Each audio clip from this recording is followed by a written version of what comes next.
Hello बच्चों, हम सब वैद्युत द्विध्रुव के बारे में पढ़ रहे थे।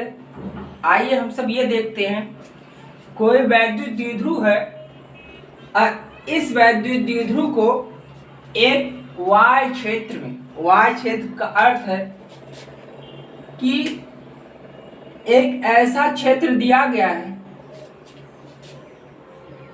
जो पहले से ही विद्यमान है और यह क्षेत्र वैद्युत द्विध्रुव के कारण नहीं है, वैद्युत द्विध्रुव के कारण नहीं है।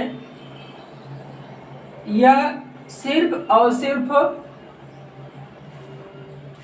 किसी वायु स्रोत के द्वारा यह क्षेत्र उत्पन्न किया गया।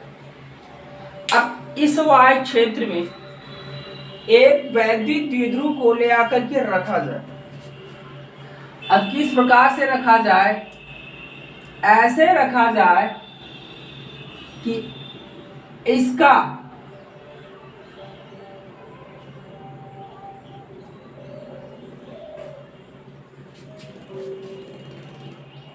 ये हो जाए -q, ये हो जाए +q, अर्थात द्विध्रुव आघूर्ण जो हो वह वैद्युत क्षेत्र की दिशा में, उसका जो द्विध्रुव आघूर्ण है वह वैद्युत क्षेत्र की दिशा में।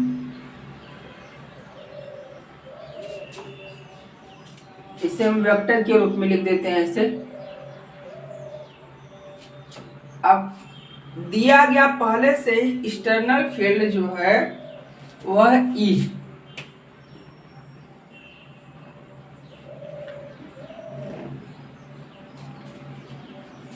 दोनों की डायरेक्शन एक ही है, दोनों की डायरेक्शन एक ही है। इस अवस्था में होगा क्या? तो हम सब कहेंगे इस द्विध्रुव पर क्षेत्र की दिशा में एक समान क्षेत्र है, एक समान वाय क्षेत्र है। इस अवस्था में E तथा P एक ही दिशा में होने की वजह से और इस आवेश पर वैद्युत क्षेत्र के विपरीत दिशा में, वैद्युत क्षेत्र के विपरीत दिशा में एक फोर्स वर्क करता है, क्योंकि माइनस चार्ज है। इसकी दिशा में -QE फोर्स अप्लाई होगा। अब इसकी दिशा में एक फोर्स अप्लाई होता है जिसे हम सब QE कहते हैं। अब ये दोनों फोर्स, हम एक को F1 मान लें, एक को F2 मान लें, तो दोनों फोर्स बराबर होते, परंतु डायरेक्शन में दोनों विपरीत होते। अब इनकी क्रिया रेखा ध्यान से देखा जाए तो किसी एक बिंदु से होकर गुजरती है। यहां हमने F दिखाया है, एक पॉइंट मान ले, और यहां हमने F2 दिखाया है। ये हो गया F1 है, ये हो गया F2 है। तो किसी एक बिंदु से होकर के इन दोनों बलों की क्रिया रेखाएं पास करती हैं, जिसकी वजह से यह प्रभाव दोनों के द्वारा किसी एक बिंदु से होकर गुजर रहे हैं, तो इन दोनों का प्रभाव निरस्त हो जाता है।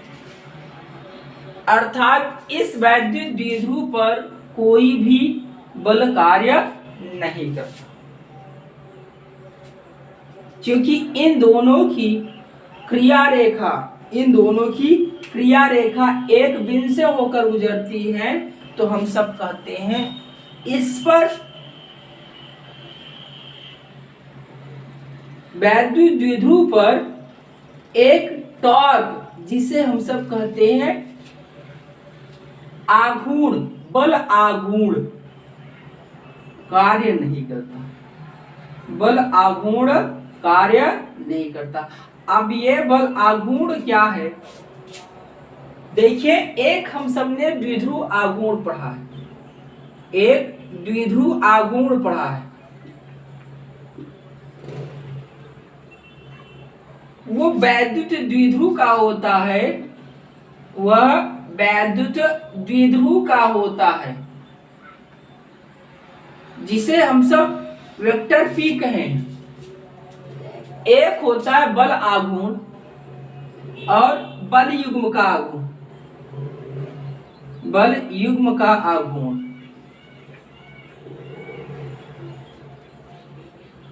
अब इसे हम सब टाउ के द्वारा दिखाते हैं। किसके द्वारा दिखाते हैं? टाउ के द्वारा। जब दो समान और विपरीत बल इस प्रकार से किसी पिंड पर कार्यरत हो, दोनों की क्रिया रेखाएं किसी एक बिंदु से पास न हो, अलग अलग बिंदुओं से होकर गुजरे, तो उस पिंड पर एक बलागुण कार्य करता है। इसमें होगा क्या? तो हम सब कहेंगे जब इनकी क्रिया रेखा एक ही पॉइंट से होकर गुजरती है तो हम सब कह देंगे इस पर कोई भी बल आघूर्ण कार्य नहीं करेगा। कोई भी ना तो बल आघूर्ण कार्य करेगा ना बल युग्म का आघूर्ण काम करेगा। इसका मतलब इसका मान कितना मिलेगा? 0 मिल जाएगा। ना तो इस पर नेट फोर्स वर्क करेगा। क्यों नेट फोर्स वर्क नहीं करेगा? किसी एक पॉइंट से होकर पास कर रहा है, क्योंकि F1 vector F1 mod of vector F1 equal to mod of vector F। दोनों का परिमाण समान, दोनों का परिमाण समान। आप देख सकते हैं एक माइनस QE है और दूसरा क्या है? ये है QE है। तो दोनों का परिमाण निकालेंगे तो QE ही मिलेगा। क्या मिलेगा? QE ही मिलेगा। जो ये प्रदर्शित कर रहा है कि दोनों का बल जो है क्या है? समान है, परंतु किसी एक बिंदु से होकर गुजर रहा है बराबर होने की वजह से इस पर नेट फोर्स क्या मिलेगा? नेट बल क्या मिल जाएगा? वह भी कितना मिलेगा? इनका 0 मिलेगा। इस टॉर्क पर, इस जो है द्विध्रुव पर, इस द्विध्रुव इलेक्ट्रिक डाइपोल पर कोई भी फोर्स ना अप्लाई होगा और ना ही क्या अप्लाई होगा? टॉर्क अप्लाई होगा। अब आगे चलते हैं। यही हम सब कह दें कुछ एंगल पर रख दें। पहले हम सब एक और चर्चा कर लेते हैं। मान लीजिए इसको वैद्युत क्षेत्र में इस प्रकार से रख दें।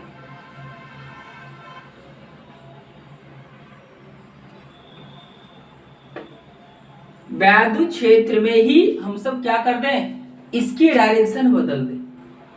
इसकी डायरेक्शन इसको घुमा करके ऐसे कर दें। तो जैसे घुमाएंगे तो होगा क्या? यहां हम सबका प्लस Q आ जाएगा। अब इधर क्या रहेगा? माइनस Q होगा।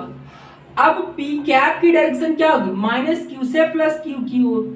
यह वेक्टर P की दिशा होगी, इधर डायरेक्शन।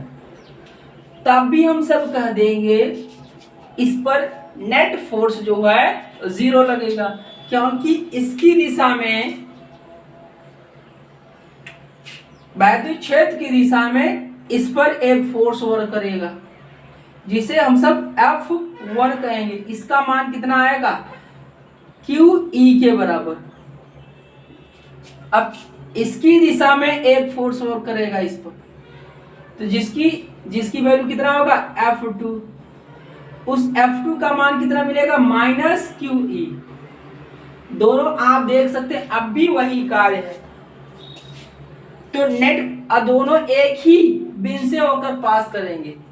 अब इसमें मिलेगा क्या? इधर F1 जा रहा है, F1 की डायरेक्शन बदल जाएगी, इस डायरेक्शन हो जाएगी ऐसे।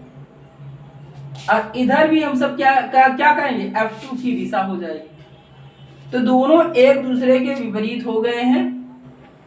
अब यहाँ पर हम सब कहेंगे तब भी नेट फोर्स इस पर क्या में लगेगा? किसी एक पॉइंट से ही पास कर रहा है इसका। इनकी बल रेखाओं की बल जो कार्यरत है इस पर वह क्या है, किसी एक बिंदु से ही पास कर रहा है, अतः हम सब कह देंगे नेट बल इस पर क्या मिलेगा, शून्य मिलेगा। तो इस पर टार्क भी हम सबको क्या देखने को मिलेगा, शून्य मिलेगा, क्योंकि दोनों बल किसी एक ही बिंदु से होकर पास कर रहा है, अतः बल आघूर्ण इस पर क्या मिल जाएगा, बलयुग्म का आघूर्ण शून्य मिलेगा, बलयुग्म का आघूर्ण भी शून्य मिल जाएगा। आगे हम सब बात करते हैं।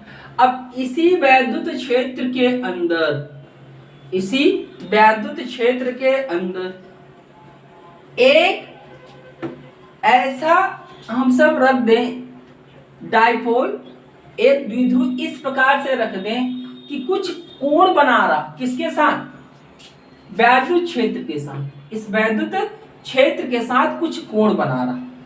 समझिए जरा, इस वैद्युत क्षेत्र के साथ कुछ कोण बना रहा, तब क्या होगा, तो हम सब कहेंगे ये मान लेते हैं वैद्युत क्षेत्र है, एक समान वैद्युत क्षेत्र है। एक समान वैद्युत क्षेत्र का मतलब उसके हर एक स्थान पर वैद्युत क्षेत्र का परिमाण तथा क्षेत्र रेखाएं समांतर होती हैं, उसी को हम सब कह देते हैं एक समान वैद्युत क्षेत्र। एक समान वैद्युत क्षेत्र मान लिया इसको, मैंने कह दिया एक समान क्यों कहा जाएगा, यूनिफॉर्म इलेक्ट्रिक फील्ड क्यों माना जाएगा, क्योंकि जो फील्ड लाइंस होती है वो पैरेलल है, फील्ड लाइंस पैरेलल है और इनका जो लेंथ है एक समान है, तो हम सब कह देंगे यह एक समान वैद्युत क्षेत्र। अब यहां पर हम सब कह दें कुछ एंगल पर यह रखा गया, कुछ एंगल पर यह रखा गया, ऐसे कुछ एंगल पर रखा गया है, तो हम सब क्या करेंगे, यहां मान लेते हैं माइनस क्यू, यहां मान लेते हैं माइनस क्यू और इधर मान लेते हैं प्लस क्यू। इसकी डायरेक्शन किधर होगी, इसके वेक्टर p की डायरेक्शन किधर होगी, तो यह हो जाएगा इधर माइनस क्यू से प्लस क्यू की ओर। अब यहां हम सब समझें, यहां पर हम सबको प्लस क्यू दिया गया है, एक स्थान पर प्लस क्यू दिया गया है, यहां थोड़ा ऊपर लिख लेते हैं प्लस क्यू, और इधर भी दिया गया माइनस क्यू, तो इसको नीचे लिख लेते हैं यहां माइनस। अब इस पर एक फोर्स लगेगा, कितना फोर्स लगेगा, तो हम सब कहेंगे ये नेगेटिव चार्ज है तो फोर्स इधर वर्क करेगा F 1 कह देते, तो ये कितना आएगा, तो माइनस क्यू ई के इक्वल, इधर एक फोर्स वर्क करेगा, क्योंकि देखिए वैद्युत क्षेत्र की दिशा में धन आवेश जाने का प्रयत्न करता है, वैद्युत क्षेत्र की दिशा में धन आवेश जाने का प्रयत्न करता है, इसलिए इस पर फोर्स किस दिशा में लगेगा, वैद्युत क्षेत्र की दिशा में लगेगा।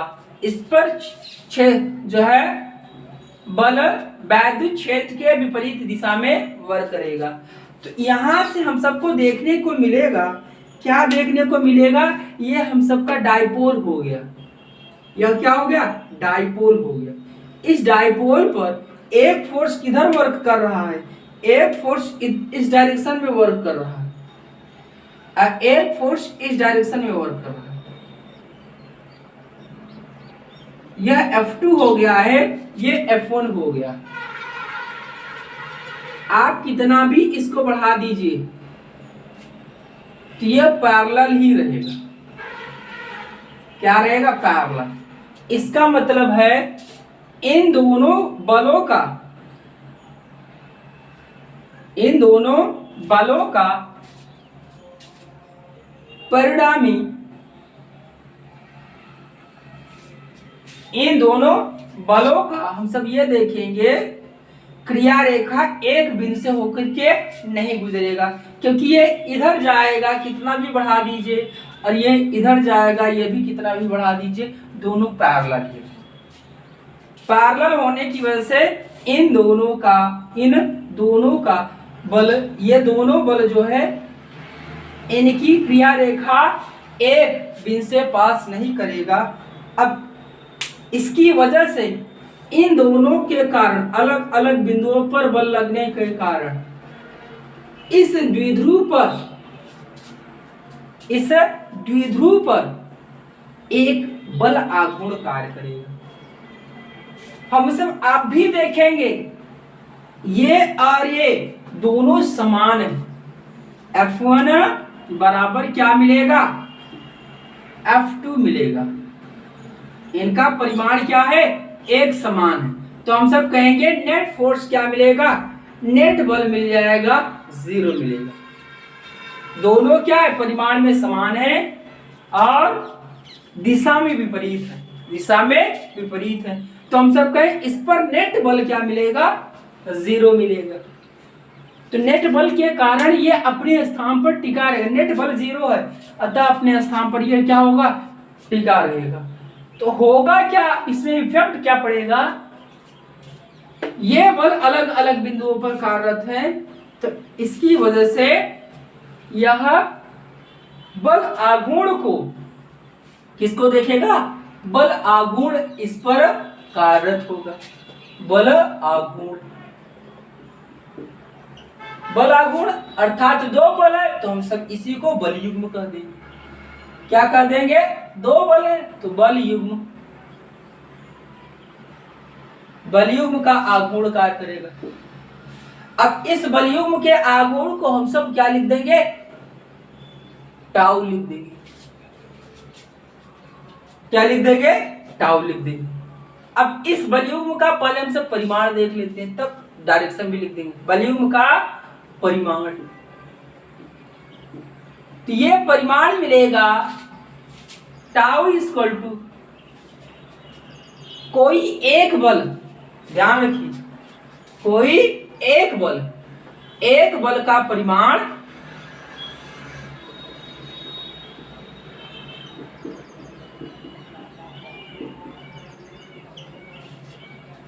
ये भी कह सकते हैं प्रत्येक बल का परिमाण गुणे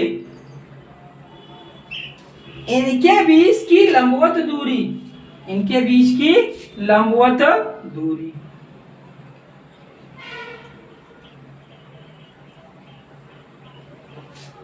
इनके बीच की लंबवत दूरी, इनके बीच की लंबवत दूरी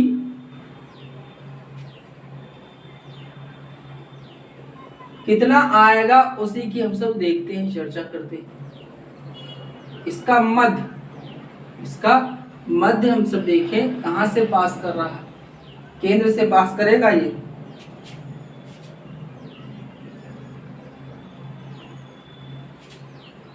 केंद्र को कह देते हैं।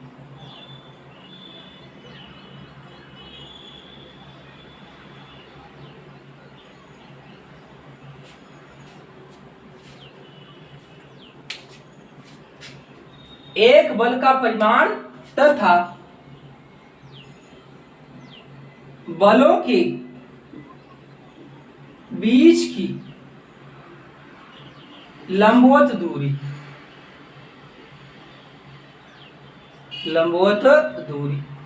इस प्रकार से हम सबको मिलेगा। तो एक बल क्या मिल जाएगा, F मिलेगा।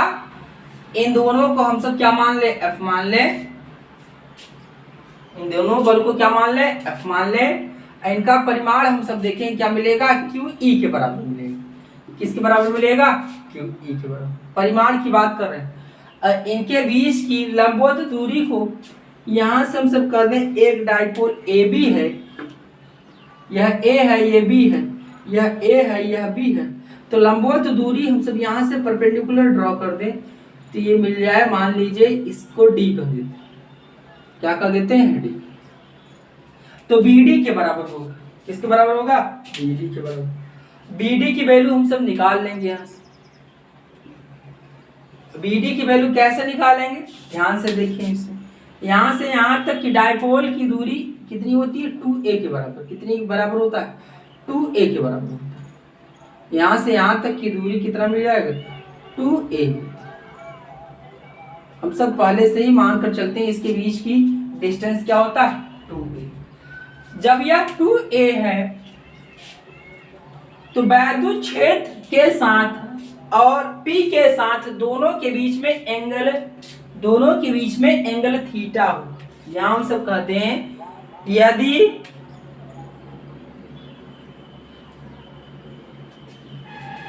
डाइपोल द्विध्रुव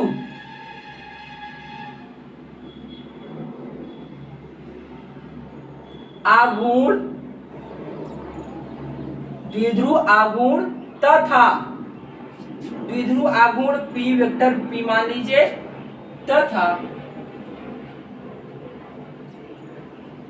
वेक्टर E के बीच में, अर्थात एक समान वैद्युत क्षेत्र के बीच कोण थीटा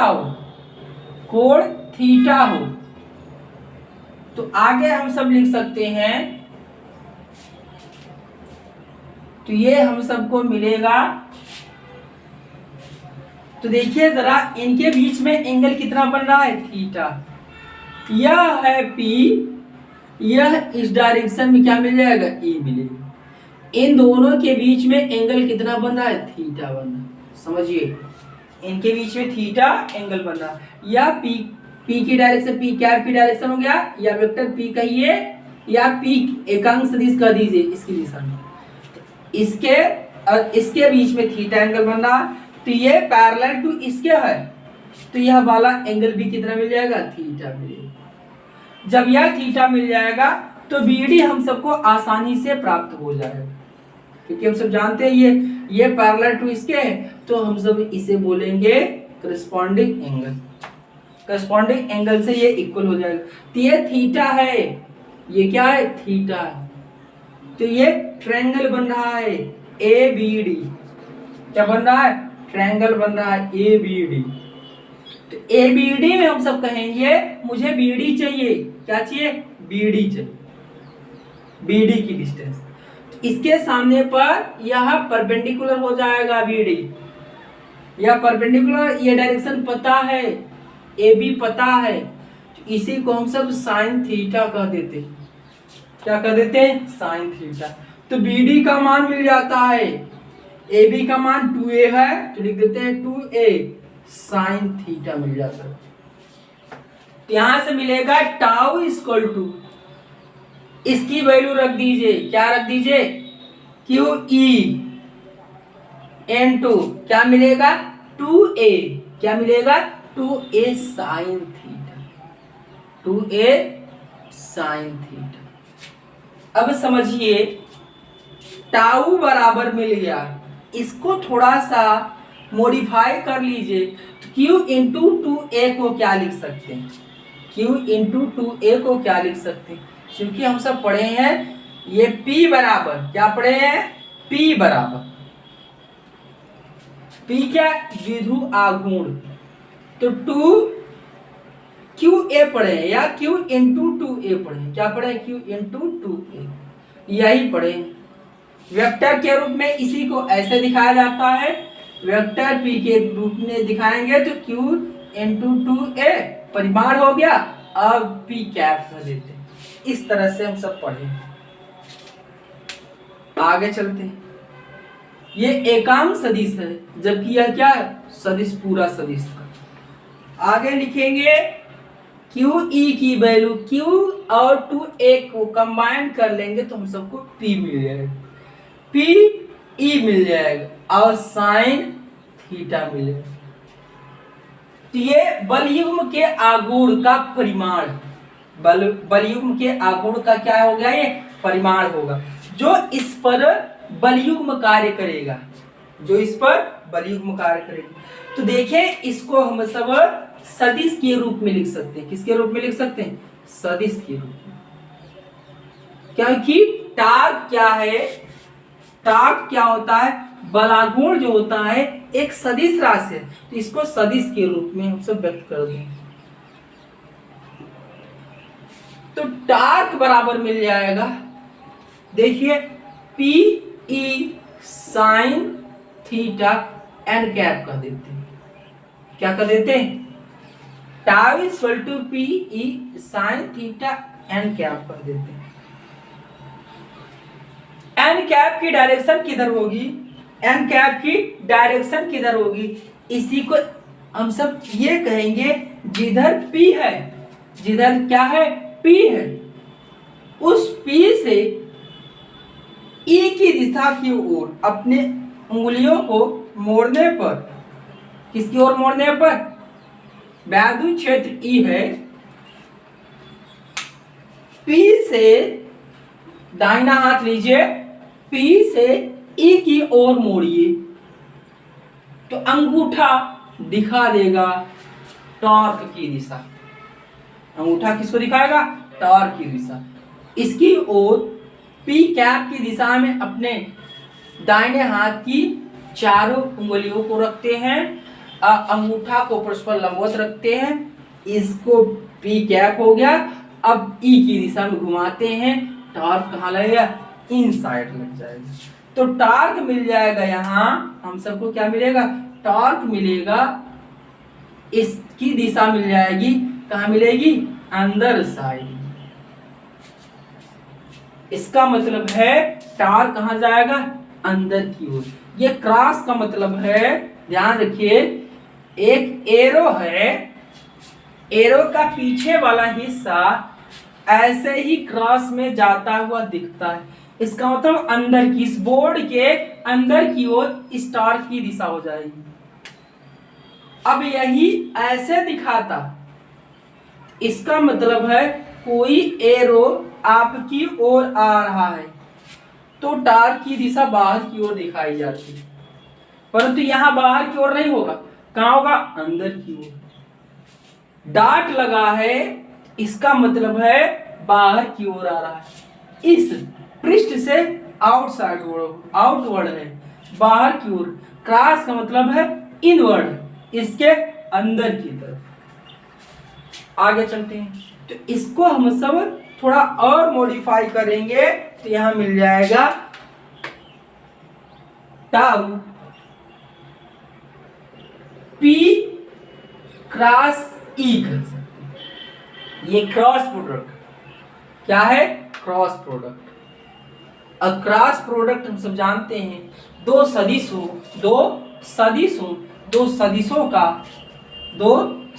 का क्रॉस प्रोडक्ट एक सदिश राशि। दो सदिशों का कौन सा गुणन? सदिश गुणन एक सदिश होता है। क्रॉस प्रोडक्ट का मतलब होता है हिंदी में सदिश गुणन। और सदिश गुणन हमेशा क्या होता है? एक सदिश राशि प्राप्त। दो सदिश को हम सबने कहा था दो तरीके से उसके गुणन पॉसिबल है। एक क्या होता है? दो सदिश हम सबने कहा, एक मान लीजिए क्या है, एक वेक्टर A मान लीजिए, एक वेक्टर B मान लीजिए, या एक वेक्टर P मान लीजिए, एक वेक्टर Q मान लीजिए, क्योंकि हम सब P और Q के रूप में ही पढ़े थे पीछे वाले भागों में। तो हम सब लिखेंगे एक वेक्टर P मान लीजिए, एक वेक्टर Q मान लीजिए। एक इधर जा रहा है, एक इधर जा रहा है, इसका हम सब अदिश गुणन निकालेंगे तो P डॉट Q ऐसे लिखा जाएगा। अब डॉट प्रोडक्ट जब इनका अदिश प्राप्त हो, क्या अदिश राशि प्राप्त हो, तो इसे cos थीटा कहेंगे, PQ cos थीटा कह देंगे। थीटा कहाँ कितना एंगल बनाएगा? ये थीटा, ये दोनों P है और Q है, P और Q है, दोनों के बीच में एंगल क्या हो? थीटा हो। तो दोनों का डॉट प्रोडक्ट एक अदिश राशि प्राप्त हो तो हम सब कहेंगे PQ cos थीटा मिल जाएगा। अब इसका एक और गुणन होता है, यदि दोनों का गुणनफल एक सदिश राशि प्राप्त हो। क्या हो? एक सदिश राशि प्राप्त हो, तो उसे हम सब सदिश गुणन कहते हैं। तो ये क्या होगा? PQ sine theta N cap दर्शाता है। एन कैप का होगा इन दोनों के सदिश गुणन के कारण एक सदिश राशि प्राप्त हो रही, उस सदिश राशि को दिखाने के लिए मुझे एन कैप का सहारा लेना पड़ता है। अब ये एन कैप की डायरेक्शन क्या होगी? प्रथम कौन है? P है, तो P की ओर अपनी चारों उंगलियों को कीजिए। द्वितीय कौन है? Q है, तो उसकी दिशा में उंगलियों को मोड़िए। अंगूठा लंबवत रखिए तो उसके क्या दिखा देगा? उसके सदिश राशि की दिशा दिखा देगा, एन कैप की दिशा दिखा। तो यहाँ एन कैप की दिशा कहाँ होगा? अंदर साइड, यहाँ अंदर साइड, इसके एन कैप की दिशा अंदर साइड। यही मैं कह देता Q क्रॉस P निकालिए, Q क्रॉस P निकालिए तो कितना मिलता?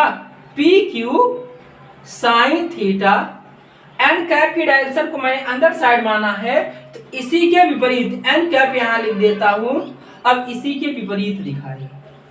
एन कैप की दिशा मैंने कहा इसमें अंदर साइड में है, तो यहाँ एन कैप की दिशा अंदर है, लेकिन ये आउटवर्ड होगा। किधर होगा? आउटवर्ड, तो इसलिए माइनस आएगा। क्या आ जाएगा? एन कैप की दिशा को अंदर दिखाए हैं, परंतु इसकी दिशा किधर मिलेगी? आउटवर्ड होगा। तो इसके लिए मुझे क्यू की दिशा में उंगलियों को रखना पड़ेगा, क्योंकि क्यू पहले है। क्यू की दिशा में अपनी उंगलियों को रखना पड़ेगा। अब पी की दिशा में घुमाना पड़ेगा। किसकी दिशा में घुमाना पड़ेगा? पी की दिशा में। तो अंगूठा क्या दिखा देगा? एन कैप की दिशा दिखा, अर्थात इसके सदिश की दिशा दिखा। इसके सदिश की दिशा दिखाएगा इधर साइड में। तो एन कैप को मैंने अंदर साइड माना है, तो अंदर साइड ना होकर के इसके अपोजिट होगा। तो इसके अपोजिट को दिखाने के लिए मुझे माइनस का सहारा लेना पड़ा। ये सदिश गुणन है। ये क्या है? सदिश गुणन। जबकि ये अदिश गुणन है। तो अदिश गुणन में चाहे P डॉट Q कहिए, चाहे Q डॉट P कहिए, दोनों की वैल्यू कितना आता है? एक समान आता है। चाहे Q डॉट P कहिए, चाहे P डॉट Q कहिए, दोनों का परिमाण क्या होता है? एक समान मिलता है। दोनों का परिमाण एक समान मिलता है। तो इस पर हम सबको टॉर्क मिल गया। इस पर अब देखिए, इसमें चूंकि टॉर्क बल आघूर्ण एक सदिश राशि है, बल आघूर्ण एक सदिश राशि है, अतः इनका क्रॉस प्रोडक्ट चाहिए। तो क्रॉस प्रोडक्ट में हम सबको मिलेगा PE साइन थीटा n का। इसकी दिशा मिल जाएगी, हम सब जानते हैं, P की दिशा में उंगलियों को रखेंगे और E की दिशा में घुमाएंगे, तो हम सबको क्या मिल जाएगा? इस टॉर्क की दिशा मिलेगी। देखिए इसी के जैसे समतुल्य, ये इसी के समतुल्य। तो ये क्रॉस प्रोडक्ट क्या है? Cross product. आशा करते हैं ये समझ गए होंगे आप सब। आइए बात करते हैं, ये क्या था? एक समान y क्षेत्र में कोई वैद्युत द्विध्रुव हो, जब पैरेलल में रखा हो या एंटी पैरेलल में रखा हो, तो उस पर संपूर्ण नेट फोर्स क्या होता है? 0 वर्क करता है, और टार्क भी क्या लगता है? 0 वर्क करता है। आगे चलते हैं। मान लीजिए P और E के बीच में कुछ एंगल हो, कितना एंगल हो? थीटा एंगल हो, तो उस सिचुएशन में बल आघूर्ण कुछ न कुछ वर्क करता है। बल आघूर्ण कुछ न कुछ वर्क करता है, परंतु तब भी नेट फोर्स 0 रहता है। तब भी इस पर नेट फोर्स क्या मिलता है? 0 मिलता है। देख लीजिए, आप सब देख सकते हैं, इस पर तब भी क्या मिल रहा है? नेट फोर्स 0 मिल रहा है। क्यों नेट फोर्स 0 मिल रहा है? तो हम सब कहेंगे एक बल इस डायरेक्शन में है, एक बल इस डायरेक्शन में। दोनों बल क्या है? एक समान, जो क्या बता देगा? इन दोनों बलों पर, इन दोनों जो है के कारण, अपोजिट होने के कारण, विपरीत दिशा में होने के कारण, इस पूरे निकाय पर कारक बल 0, परंतु अलग अलग बिंदुओं के कारण इन दोनों का बल होने की वजह से इस पर एक क्या लग जाएगा? एक बल आघूर्ण लग जाएगा, बली का आघूर्ण लगे, जिसका परिमाण हम सबने यहाँ डिस्कशन किया। आइए देखते हैं इसमें होगा क्या। यही हम सब ये कह देंगे, ये जो टार्क लग रहा है, ये जो टार्क लग रहा है, इसको घुमाने का प्रयत्न करता। किधर घुमाने का प्रयत्न करता है? ये सदैव वैद्युत क्षेत्र E, देखिए E और P को एक ही दिशा में संरेखित करने का प्रयत्न करता है। इसका मतलब इस पर एक प्रत्यानयन बल, इस पर एक प्रत्यानयन बल लगाता है, और यह प्रत्यानयन बल ठीक टार्क का रूप ले लेता है। यही टार्क इसको क्षेत्र की दिशा में संरेखित करवाता है। जब क्षेत्र की दिशा में संरेखित हो जाएगा, तो उस पर पूरा का पूरा टार्क शून्य हो जाए, क्योंकि दोनों एक ही दिशा में हो जाएगा। P और E के बीच में, P और E के बीच में एंगल 0 मिलेगा, तो यहाँ हम सब जानेंगे साइन 0 क्या मिल जाएगा, साइन 0 की वैल्यू क्या मिल जाएगा, 0, टार्क 0 मिल जाएगा। अब यही हम सब कह दें लंबवत ऐसे रख दें, इनके बीच में थीटा का मान 90 हो जाएगा, तो उस अवस्था में थीटा का मान 90 होगा, तो सबसे मैक्सिमम टार्क लगेगा, सबसे मैक्सिमम टार्क लगेगा। आगे हम सब कह दें, अब इसी को इस दिशा में कर दें, ठीक, प्लस क्यू को इधर रख दें, माइनस क्यू को इधर रख दें, तो P की डायरेक्शन इधर हो जाएगी, P की डायरेक्शन इधर हो जाएगी और E की डायरेक्शन इधर होगी, दोनों 180 अंश पर होंगे, दोनों के बीच में 180, तो साइन 180 अंश का मान कितना मिलेगा, साइन 180 अंश का मान 0 आता है, तब भी टार्क 0 मिल जाएगा, तभी जो टार्क लगेगा बल उनका गुण तब भी 0 लगेगा। आगे चलते हैं। अब सोचिए मैंने कह दिया 270 रख दें, 270 का मतलब है P की डायरेक्शन इधर रख दें, P की डायरेक्शन इधर रख दें, E की डायरेक्शन इधर रख दें, तब हम सब क्या कहेंगे, इसका अर्थ है इसके बीच में 270 एंगल लग रहा है, कितना लगेगा, एंगल कितना मिल जाएगा, 270, 270 का मतलब है यहीं आ जाएगा साइन 270, साइन 270 का मान माइनस बताएगा, इसका मतलब है अभी इधर था, तो इधर में जो है इधर था, देखिए इस डायरेक्शन में P है और इधर E है, तो दोनों के बीच में हम सब कहें टार्क जो लग रहा है वो अंदर साइड में है, परंतु इधर P हो जाए इधर E हो जाए तब भी टार्क लगेगा, वह क्या होगा, उसके विपरीत लगेगा, इसका मतलब आउटर साइड में लगेगा। अब यहाँ हम सबने कहा जब दोनों के बीच में कितना लग जाए, ध्यान रखिए P और E के बीच में, किसके बीच में, P और E के बीच में एंगल 90 अंश हो जाए, कितना हो जाए, 90 अंश हो जाए।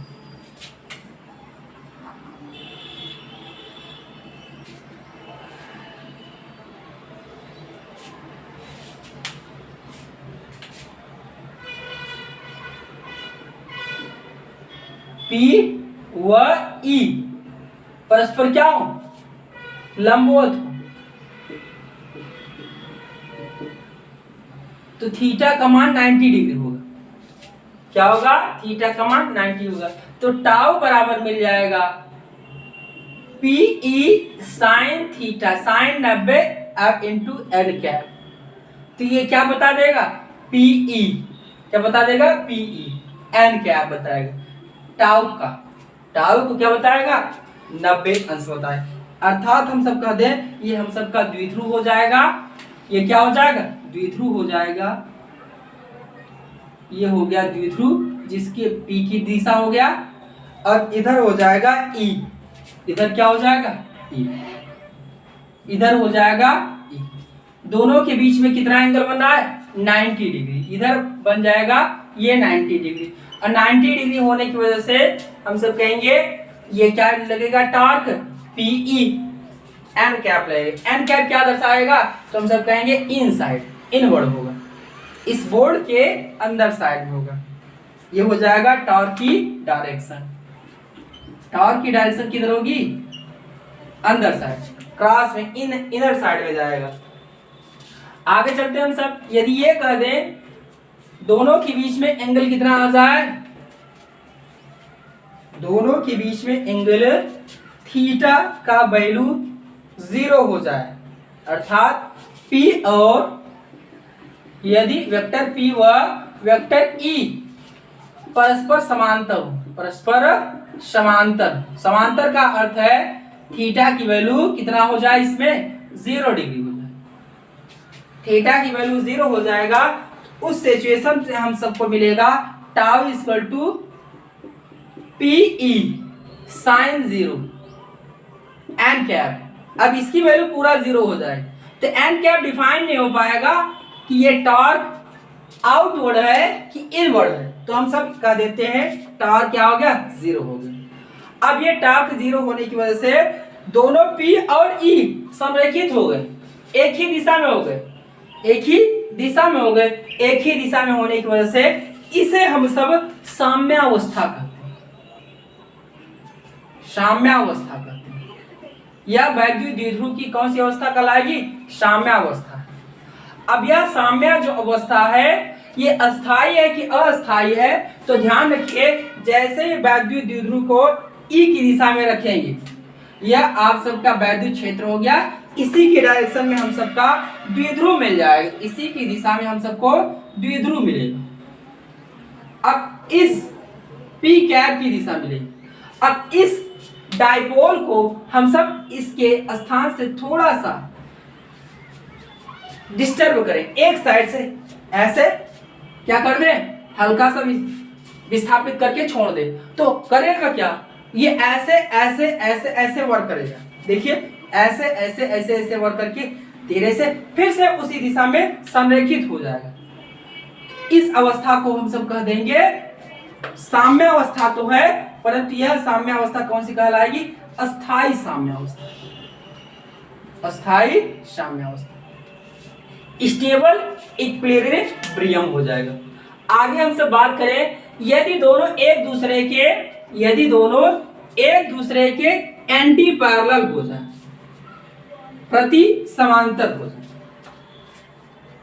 हम सब ये कह दें यदि P और E क्या मिले, एक दूसरे को प्रति समांतर मिले, यदि P व E क्या हो, प्रति समांतर होगा, तो इस अवस्था में थीटा की वैल्यू 180 डिग्री मिलेगी, 180 डिग्री मिलेगी। तो टार्क मिल जाएगा PE साइन 180 डिग्री मिलेगी। एन कैप, यहां भी एन कैप डिफाइन नहीं होगा क्योंकि साइन 180 की वैल्यू 0 मिलता है, एन कैप डिफाइन नहीं हो पाएगा। अब इसको आउटवर्ड में कहेंगे, इनवर्ड में कहेंगे, इसको इनवर्ड में कहेंगे, आउटवर्ड में कहेंगे, ये डिफाइन नहीं हो पाता, अतः यह टार्क क्या हो जाएगा, 0 हो जाएगा। अब इस अवस्था में देखिए कोई टार्क लगेगा नहीं, परंतु क्या होगा, क्षेत्र की दिशा में डायपोल बना रहेगा, इस पर नेट फोर्स भी क्या है, 0 है, परंतु P कैप और E की दिशा है, किसकी दिशा, E की दिशा, दोनों एक दूसरे के एंटी पैरेलल हैं, प्रति समांतर है। अब यहां हम सब ये कह दें, अब यहां ये साम्य अवस्था है क्योंकि टार्क जहां 0 मिलेगा समझ जाइए वो साम्य अवस्था है, साम्य अवस्था है। अब साम्य अवस्था है तो अब ये स्टेबल है कि अनस्टेबल, स्थायी है कि अस्थायी है, इसकी बात करें, इसको इसके स्थान से थोड़ा सा विस्थापित करें तो होगा क्या, इस पर एक ऐसा टार्क लगेगा जो संरेखित करवाएगा, इसके विपरीत में लेकर चला जाएगा, अर्थात P और E को एक ही दिशा में लेकर चला जाएगा। अतः हम सब कह देंगे यह ऐसी अवस्था कहलाएगी जो अस्थायी नहीं है, क्या कहलाएगा, अस्थायी साम्यावस्था, अनस्टेबल, अस्थायी साम्यावस्था। तो एक समान वायु क्षेत्र में द्विध्रुव को रखने पर यह सब प्रभाव पड़ता है। बाकी हम सब बात करेंगे अगले भाग में, असमान वायु क्षेत्र में द्विध्रुव को रखने पर क्या प्रभाव पड़ता है। तब तक के लिए बाय।